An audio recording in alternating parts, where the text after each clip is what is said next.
Chut, s'il vous plaît. Madame Mélin, pour le Rassemblement national. Merci, Monsieur le Président. Mesdames et Monsieur le Ministre, franchement, c'est désespérant. Depuis les ordonnances Juppé, il y a plus de 30 ans, on utilise toujours les mêmes outils pour éponger une dette que l'on ne cesse de recréer.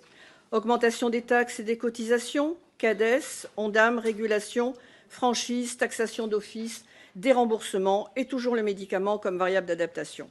Si cela avait marché, ça se saurait. Et pourtant, vous vous apprêtez à faire exactement la même erreur dans votre nouveau PLFSS.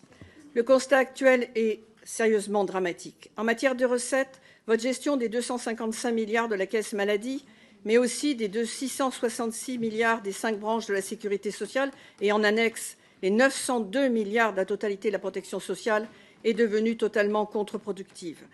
De même que trop d'impôts tue l'impôt, la sécurité sociale prévue pour protéger de tous les risques, en solvabilisant les malades, mais aussi les familles, les retraités, les handicapés, les travailleurs, crée aujourd'hui de toutes pièces la pauvreté.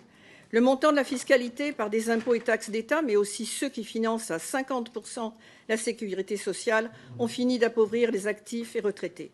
Les employeurs, les indépendants, souvent à contre-cœur, doivent choisir entre la survie de leur entreprise ou l'augmentation des salaires de leurs collaborateurs au regard des charges excessives. Recettes de TVA, de CSG, de C3S par le baisse de leurs prélèvements vont impacter tour à tour les différentes branches. Aujourd'hui, le salaire médian de 2 028 € net, en deçà duquel se trouvent 50% des Français, est à 402 € seulement au-dessus du seuil de pauvreté, calculé selon le Bureau international du travail à 80%. Et il se trouve à 602 € au-dessus du SMIC, lui-même dépassant le seuil de pauvreté calculé à 60% de 210 petits euros. En fait, le salaire médian est structurellement trop bas. Ce ne sont pas 8 millions de personnes en dessous du seuil de pauvreté en France, mais bien une petite moitié des Français qui se trouvent en situation de précarité sociale relative, avec un pouvoir d'achat chroniquement insuffisant. Ces personnes ne peuvent pas cotiser autant que nécessaire, tant au plan fiscal que social. À l'inverse, parce que pauvres, certains consomment de plus en plus d'aides et de prestations non contributives qui se montent aujourd'hui à plus de 150 milliards. Ce matelas de réconfort pour nos plus fragiles est parallèlement devenu l'Eldorado de l'immigration. Pour exemple, et depuis longtemps, 25% du PIB des Comores est alimenté par nos aides non contributives.